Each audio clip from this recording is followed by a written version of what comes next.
Բարի երեկո հարգելի հեռուստադիտողներ, 168 TV-ն շարունակում է աշխատանքը եթերում ռևյուն է, զրուցակիցս այսօր Հանրապետական կուսակցության գործադիր մարմնի անդամ Գագիկ Մինասյանն է։ Բարի երեկո, պարոն Մինասյան։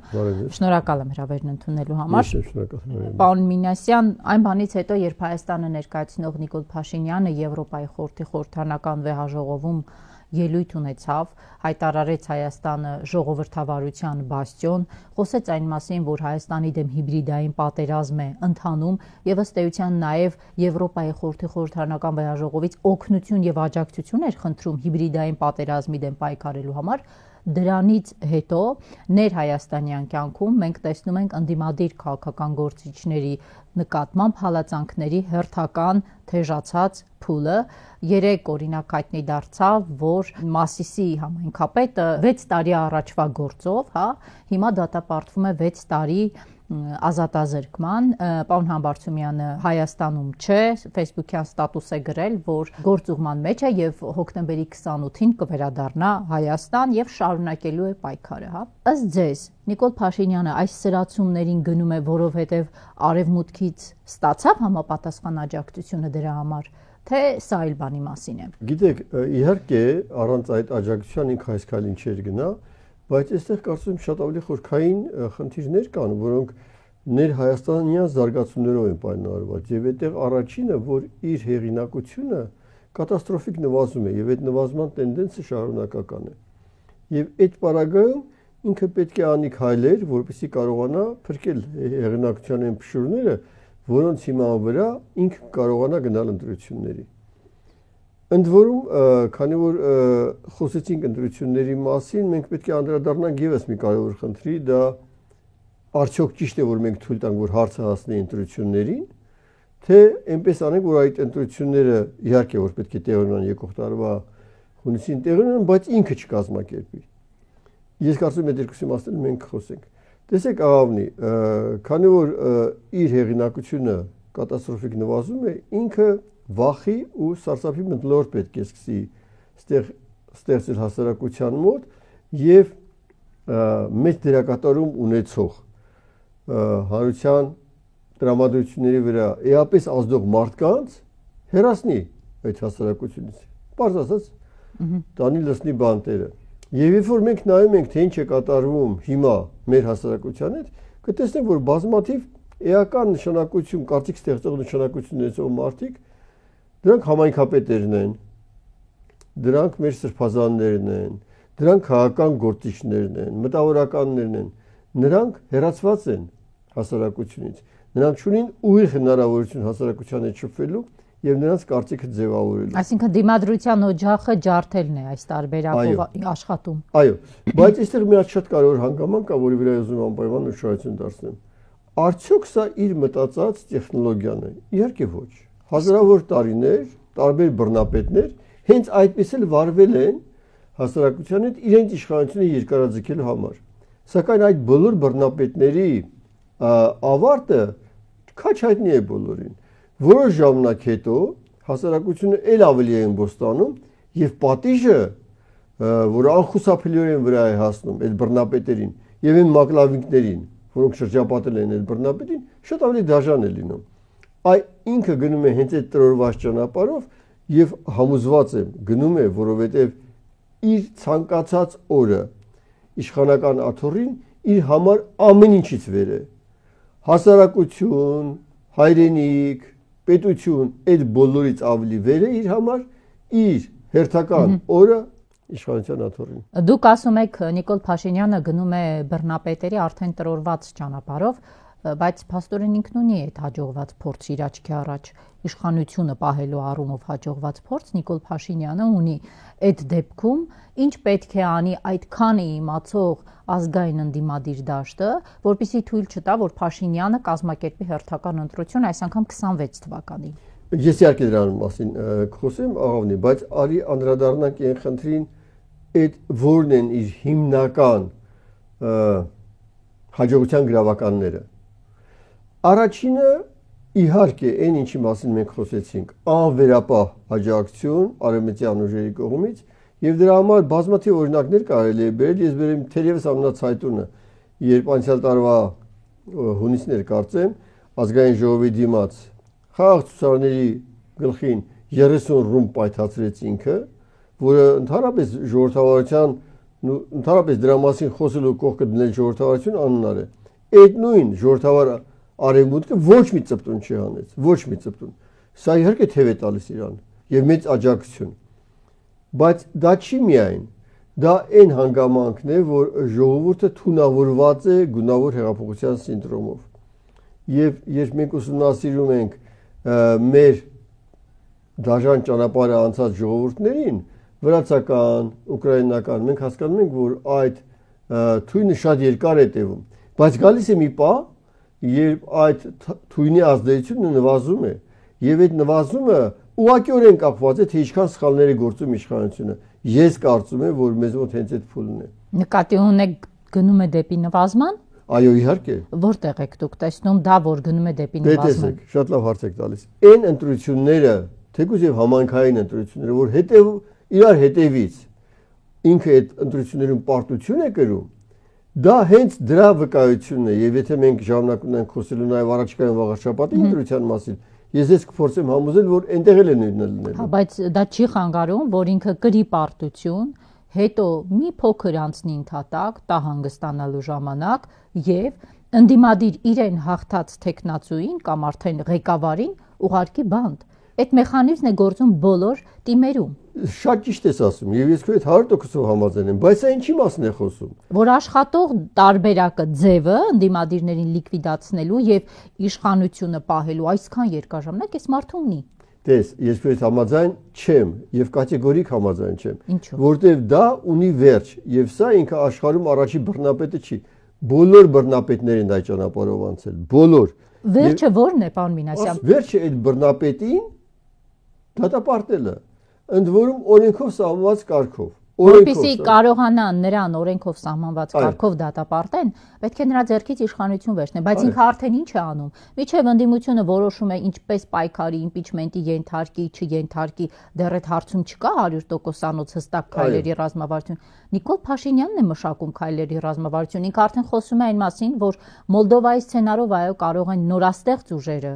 ազգային ուժերը, որպես այլ երկրի այսպես ասենք ուժ ներկայացնեն ու փակեն նրանց օրենքով արգել են եւ թույլ չտան մասնակցեն ընտրություններին։ Նույնիսկ եմ կրկնում, այդ ճանապարհները բազմիցս ստորված ու անցած ճանապարհներ են։ Մոլդովայում աշխատեց այդ ճանապարհը, թե ոչ։ Մոլդովայում ազգային ուժերին փակեցին, թույլ չտվեցին մասնակցել ընտրություններին։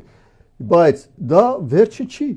Դա վերջը չի։ Այդ պայքարը պետք է գնա, այդ պայքարում մենք պետք է հաղթենք ու ինքը պետք է հեռանա ու դա անխուսափելի է։ Եվ եթե կարելի է խոսենք այն որ ամենաարդյունավետ ճանապարհն է, որը թերևս հնարավոր է իրականացնել։ Եվ այստեղ քիչ առաջ մենք դրա մասին խոսեցինք աղավնի։ Ես կարծում եմ բավականին վտանգավոր է, եթե ինքը հասնի մինչև ընտրություններ իրականացնելը, որովհետև այդ պարագայում ինքը կանի բազմաթիվ քայլեր, ընդ որում մեկը հենց դու արդեն քիչ առաջ նշեցիր, Մոլդովայի տարբերակը, որպեսզի այդ մեծ հնարավորություններից իրեն զրկենք, մենք ունենք շատ լավ տարբերակ։ Ինչ։ Դա իմպիչմենտի տարբերակն է։ Որը քանի ամիս է խոսվում է, բայց կյանքի չի կոչվում, պարոն Մինասյան։ Որը խոսում է բավականին երկար, բայց այդտեղ մենք ունենք որոշակի հաջողություններ։ Ընդ որում, ինչ որ տեղի ունեցավ մեր վարչապետության տեխնացուի հետ, դա եւս խոսում է այն մասին, որ ինքը ինձ դրանից սարսափում է։ Նկատի ունեք Դավիթ Համբարձումյանը, եթե անգամ հայտնվի բանտում, միևնույն է, իմպիչմենտը որպես գործընթաց չի փակվելու դրվի մի կողմ։ Եթե ուզում ես, արի քայլարկալի, արի դեռ չխոսենք, թե որտեղ պետք է հայտնվի Դավիթ Համբարձումյանը, բայց խոսենք, որ այն process-ը, որը տևական ժամանակ միայն հանրապետականների ռուսերին տանում, տևական ժամանակ, հետո դրան միացան Հայաստան Դաշինքի մեր գործընկերները։ Հիմա արդեն երկու պատգամավոր, որոնք ներառված են որևէ խմբակցում, նրանք ասում են եւ մենք չենք խոչընդոտելու։ Բայց մի բան էլ են ասում։ Ես այսօր լսում էի Հովիկ Աղազարյանի ելույթ ազգային ժողովում, ասում է այո, մենք չենք խոչընդոտի, բայց մենք դեմ ենք, որ իշխանությունը հասնի հանրապետական կուսակցությանը կամ նախկինում իշխած որևէ ուժի։ Աղավնի, ինքան լավ թեմա բացեցիր։ Մենք չենք ասում, որ մենք ենք գալու իշխանության։ Մենք ուրիշ բան ենք ասում։ Ասում ենք թող ստեղծվի այս ճանապարհով մի կառավարություն իմպիչմենտի ճանապարհով, որը կիրականացնի ընտրությունները։ Մեր հիմնական բանաձևը դա է։ Մեր բանաձևը հունաչի, որ այն ուժը, որ գա իմպիչմենտով իշխանության, ինքը կառավարի, ասենք թե 4 կամ 5 տարի։ Ոչ։ Եկող տարվա հունիսի ընտրությունները անխուսափելի են։ Եվ մեր հիմնական բանաձևը հենց նա է, որ այս չարիքի իշխանությունը չիրականացնի այդ հունիսի ընտրությունները։ Միայն թե ինքը չիրականացնի։ Իսկ արդար ընտրություններում ով որ հաղթի, թող հաղթի այն Ցովիկ Աղազարյանի կուսակցությունը, ինքը եւ իր գործընկերը։ Նրանք էլ կգան իշխանության։ Ես նկատում եմ, որ Հանրապետական կուսակցությունը, նաև պատիվ ունեմ Խմբակցությունը ազգային ժողովում, շատ մեծ հույսեր են կապում իմպիչմենտի գործընթացի հետ, Փաշինյանին անվստահություն հայտնելու այդ գործընթացի հետ, բայց միևնույն ժամանակ ես չեմ տեսնում, որ այս ամիսներ տևած աշխատանքի արդյունքում իրենք գտած լինեն ՔՊԱ-ականների, որոնք կողմ կարտահայտվեն իմպիչմենտին։ Ավելի քան հետաքրքիր հարց տվեցիր։ Ինչ ես կարծում, եթե գտած լինեին, այդ մասին դուք իմանայիք։ Դե եթե գտած լինեին, գոնե սայլը տեղից կշարժվեր։ Ոչ, Աղանի ջան, այդպես բան հնարավոր չի։ Անհնար է այդպիսի բան։ Ոչ ես, ոչ դու, ոչ շատերը չպիտի իմանան այդ մարդկանց մասին։ Մինչև չի լինի այն քանակը, այսինքն 50% падգամավորները, որոնք հնարավորություն կունենան քվեարկությամբ հարցը լուծելու։ Պատկերացրու ինչ կոմպրոմատներ ունի այդ վարչապետի աթոռը զբաղեցնող անձը բոլոր քվեականների վրա, հատկապես падգամավորների վրա։ Մի րոպեում ինքը այդ բոլորին կկալանավորի, առնվազն կկալանավորի, ուրիշ ամեն զազրելի բաների մասին չեմ էլ ուզում ասեմ։ Հետևաբար, ես չեմ ուզում ասեմ, որ կան շատ այդպիսի падգամավորներ, ԿՊԱ-ական, որոնք ունեն իրենց մտքում այս չարիքից ազատվելու նպատակը։ Բայց եթե կան, ապա ակնհայտ է, որ մենք դրանց մասին չպիտի իմանանք։ Դա ակնհայտ է։ Ինչքան ժամանակ, միջև մեկ էլ աչքներս բացենք, տեսնենք 2026-ի հունիսն է։ Ոչ, Աղանի ջան, մինչև քվեարկության օրը, իմպիչմենտի քվեարկության օրը, երբ որ 50% ձայնով ինքը կհեռանա այդ աթոռից։ Դուք կարծում եք, որ Փաշինյանը, որը ձեզ ունի իր թիմակից падգամավորների վրա կոմպրոմատներ, Փաշինյանը, որը ամբողջ ուժային համակարգն է օգտագործում իր իշխանությունը պահելու համար, թույլ կտա, որ որևէ ԿՊԱ-ական իրեն դեմ քվեարկի։ Երբ եւ արդեն իմպիչմենտի ժամանակ։ Երբ արդեն իրենց քանակը 50%-ից ավել է։ Սա ուղղակի հույս չէ կապված ԿՊԱ-ականների հետ, պարոն Մինասյան։ Ուղղակի հույս։ Աղանի ջան, նայ, շատ բան ես ասում։ Ես չեմ ասում, որ դա տեղի կունենա։ Ես ուրիշ բան եմ ասում։ Ասում եմ, եթե իմպիչմենտը պետք է հաղթի, ապա միայն այդ ճանապարհով ինքը կարող է հաղթել։ Լավ, իմպիչմենտը դրեցինք մի կողմ։ Մյուս տարբերակը որն է, որպիսի թույլ չտաք ազգային ուժերով, որպիսի Նիկոլ Փաշինյանը 2026-ին ընտրություն կազմակերպի։ Ես կարծում եմ, որ այլ սահմանությամբ նախատեսված հնարավորություն այլևս չի մնում։ Եթե մենք չենք կարողանում իրեն հեռացնել սահմանությամբ նախատեսված ճանապարհով իմպիչմենտով, գործը գնում է մինչև հերթական ընտրություններ եւ ինքը կազմակերպի այդ ընտրությունները։ Եթե անգամ այդ տարբերակը տեղի ունենա եւ տեղի ունենան ընտրություններ, պարոն Մինասյան, որքանով եք հավանական համարում հետ ընտրական ինչ որ դաշինքի ձևավորումը 50+1-ը Նիկոլ Փաշինյանից վերցնելու համար։ Ես կարծում եմ դրա շանսերը այսօր կան եւ ենթադրում եմ, որ դրա շանսերը մեծանում են, բայց ավնի, ես կարծում եմ, որ դեստրուկտիվ է այսօր խոսել այդ հնարավորությունների մասին, քանի դեռ մենք այսօր ունենք մեր օրակարգում իմպիչմենտի տարբերակը, որը բոլոր հնարավոր ոնց ասեմ, հնարավոր բացական հնարավորություններից այդ չարիքի իշխանությանը ուղղակի զրկում է։ Պատկերացեք, ինչքան process-ներ կան, որոնք ինքը կարող է օգտագործել այդ ձեր ասած մոլդավական տարբերակ, հազար մի ուրիշ տարբերակներ։ Արտակարգ եւ ռազմական դրություն մտցնել, ընտրության արդյունքը չեղարկել։ Կուսակցությունները օրենքից դուրս հայտարարել, ձերբակալությունների շարք, այդ բոլորը հո մենք հասկանում ենք, որ սա այս կարելի է սպասել։ Թե հələ պատրանքներ կան, որ չի, ինչ որ բաներ կա, որ չի անի։ Ոչ, ինքը ամեն տարբերակի կգնա։ Այդ բոլորի դեմը առնող մի ճանապարհ կա։ Եթե երկրորդը կա ասա։ Ինչու նորաստեղծ քաղաքական միավորները թևերը քշտած չեն մասնակցում իմպիչմենտի process-ին։ Այո, կարող են անել հայտարարություններ, մենք աջակցում ենք իմպիչմենտի գործընթացին, բայց թևերը քշտած նրանք չեն աշխատում։ Ինչու։ Արդյոք դա եւս մեկ անգամ չի գալիս փաստելու, որ իմպիչմենտը ուղղակի հույս է լավ ցանկություն է, բարի ցանկություն է եւ ընդամենը միայն պատիվ ունեմ Հայաստան խմբակցություն Հովիկ Աղազարյան, Հակոբ Ասլանյան այդ համատեքստում։ Իհարկե ոչ։ Ես կարծում եմ դրա պատճառը նա է, որ իրենց աշտանքի ճանապարհը այդ բնակավարում, իմպիչմենտի բնակավարում իրենք չեն տեսնում։ Իրենք չեն տեսնում, թե ինչ կարող են իրենք անել ի օգուտ դրա։ Սակայն իրենք տեսնում են, թե ինչ կարող են անել ընտրությունների ժամանակ կամ նախընտրական process-ների ժամանակ։ Եվ դա կարծում եմ հենց իրենց թերությունն է, որտեղ իրանք հիմա էլ կարող են շատ մեծ բան անել։ Օրինակ մեծ թափով քարոզչական աշխատանք կատարեն ի օգուտ իմպիչմենտի։ Սա կարծում եմ էապես կբարելավի իմպիչմենտի հնարավորությունները եւ իմիջիալոց ասեմ աղավնի։ Նաեւ եթե իմպիչմենտը ինչ-ինչ պատճառներով հաջողության չհասնի, իրեն կարող են այդ ճանապարհով ստեղծել մի զանգված, որը իսկապես իրենց հետևից կգնա ապագա ընտրությունների ժամանակ։ Այսինքն այդ աշխատանքը ապարդյուն չի անցնի, եթե հիմա իրենք լծվեն քարոզչական աշխատանքի ի նպաստ իմպիչմենտի։ Այսինքն հանրապետական կուսակցության համար եւս այդ աշխատանքը ապարդյուն չի անցնի եւ իմպիչմենտով հանրապետական կուսակցությունը եւս կկարողանա որոշակի ընտրազանգված մոբիլիզացնել իր շուրջ։ Ես առավել քան համոզված եմ, որ ցանկացած աշխատանք ժողովրդի հետ երբեք ապարդյուն չի անցնում։ Բայց այս պարագայում քո հարցի պատասխանը մեկն է։ Քանի դեռ մենք այս ճանապարհը չենք փորձարկել, ուրիշ բաների մասին խոսալը դեստրուկտիվ է։ Պարոն Մինասյան, դուք ասում եք ցանկացած աշխատանք ժողովրդի հետ ապարդյուն չի անցնում, եթե ապարդյուն չի անցնում, ինչով եք դուք պայմանավորում այդ նույն ժողովրդի լռությունը այն ժամանակ, երբ կալանավորվում են սրբազաններ, երբ հայ առաքելական Սուրբ եկեղեցու դեմ Փաշինյանն ու թիմը նման արշավ են կազմակերպում, երբ ազգային արժեհամակարգ, ողնաշար, սկզբունքներ, հայրենասիրություն ունեցող մարդիկ հայտնվում են բանտում, այդ ձեր ասած ժողովուրդը ինչու է լուռ։ Գուցե ապարդյուն է անցել աշխատանքը։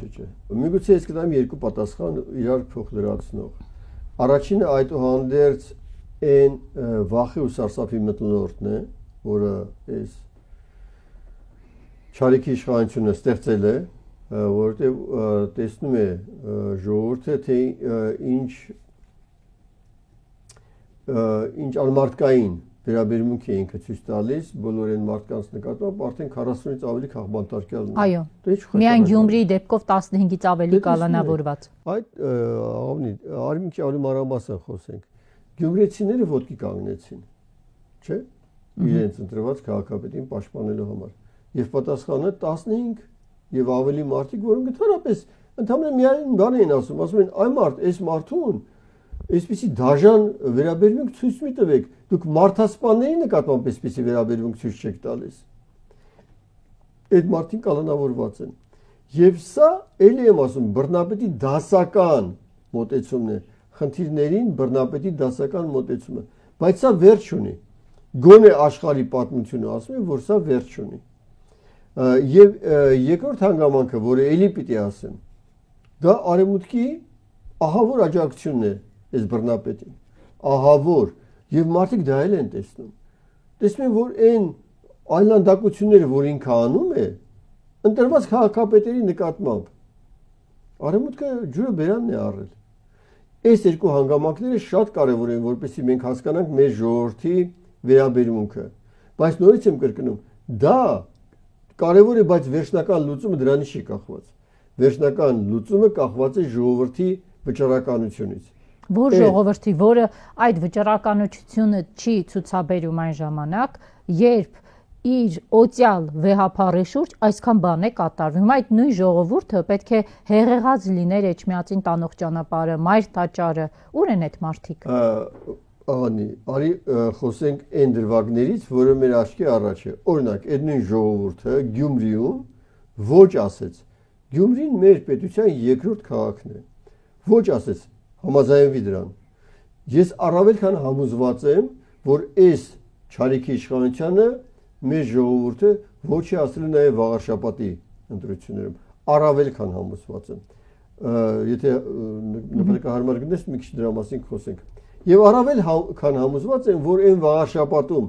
որտեղ այս Չարիքը պարտվել է, ինքը երկրորդ հարվածը կստանա իր գլխին, եթե փորձի շարժվել դեպի վեհարան։ Նկատի ունեք գյումրեցիների կողմից ընտրված քաղաքապետ Վարդան Ղուկասյանին չեզոքացնելով ըստ էության, նա վաղաշապատցիների աչքը չի վախեցնելու։ Իհարկե համոզված եմ, ախր դու անդադ այդ նույն բանն ես ասում, ես անդադ նույն պատասխանն եմ տալիս։ Այո,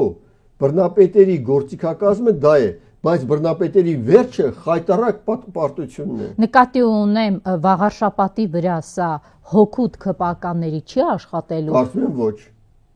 եմ ոչ։ Կարծում եմ իրենք ավելի մեծ պարտություն կկրեն, բայց ես համոզված չեմ, որ այդ մեծ պարտությունից հետո իրանք չանեն սանձարձակությունը վաղաշապատում, որը արեցին Գյումրիում, բայց ավելի քան համոզված եմ, որ Գյումրի ու վաղաշապատի այս սցենարներից հետո ինձ անկումը շատ ավելի մոտ է լինելու։ Եվ շարունակելով եկեղեցու թեման, այսօր նկարահանումից առաջ Մայրաթոռը տարածեց հայտարարություն, ինչ են ասում են, որ կարգալույծ եղած մարդը չի կարող եկեղեցական որևէ ծեսի մասնակցել, նա պետք է դուրս գա եկեղեցուց, ավելի նրա մնալը այնտեղ պղծում է այդ սրբությունը, բայց մենք ունենք նաև Նիկոլ Փաշինյանի աջակցությունը ստացող Ստեփանին, որ ասում է մնում եմ այս եկեղեցում, ունենք ԿՊԱ-ական падգամավորների հայտարարություններ, բոլորը Կիրակի օրը պատրաստվում են գնան Հովհաննավանք եւ կարգալույծ եղածի կողմից մասնակցեն պատարագի, հա։ Ինչի է տանելու ինքը այնտեղ։ Նպատակը ո՞րն է։ Ես կարծում եմ նպատակը նույնն է, ինչ որ ինքը անում է մեր համայնքներում։ Ինքը ուզում է զորբայությամբ, այդ բառը ավելի զորբայությամբ իր սուտը ներկայացնել որպես վերջնական որոշում։ Դա հնարավոր չի անել, ինչպես հնարավոր չէր մեր մյուս քաղաքներում, մեր մյուս համայնքներում, նույնը հնարավոր չի անել նաև Հովհաննավանքի եկեղեցում։ Սա է միակ հետևությունը այս ամեն ինչից, բայց ինչ պետք է տեղի ունենա, որ ինքը ընդգրկի։ Ես կարծում եմ հուժկու ժողովրդական ներկայությունը հենց Հովհաննավանքում։ Ես կարծում եմ, որ եթե վեհապարը հարկ համարի, ու ասի, որ ինքը իր զավակներին հորդորում է, որ գան եւ պաշտպանեն այն Գրիգոր Լուսավորչի ստեղծած եկեղեցին, որը մեր ժողովրդին առաջնորդել է 1700 տարիներ, որտեղ այդ 1700 տարիների ընթացքում բազմաթիվ հարձակումներ են եղել մեր եկեղեցու վրա եւ միշտ մեր վեհապար հայրերը ասել են իրենց խոսքը ու ժողովուրդը կանգնել է եկեղեցու կողքին։ Եթե մեր վեհապար հայրը այդպիսի կոչով դիմի ժողովրդին, ես կարծում եմ, որ նույնիսկ համոզված եմ, որ շատ մարդիկ այս թափթփուկներից ռիսկ չեն անի մոտենան Հովհաննավանքին։ Չի լինի այդ դեպքում քաղաքացիական բախումների վտանգ։ Ես ենթադրում եմ, որ չի լինի ու ենթադրում եմ միաժամանակ, որ եթե այդպիսի կոչ չլինի, հաջորդ հնարավոր առճակատումը ավելի դաժան կլինի։ Շնորհակալ եմ։ Ես եմ շնորհակալ։ Հարգելի հեռուստադիտողներ, հիշեցնեմ զրուցակիցս այսօր Գագիկ Մինասյանն էր, այսքանը կհանդիպենք երկուշաբթի։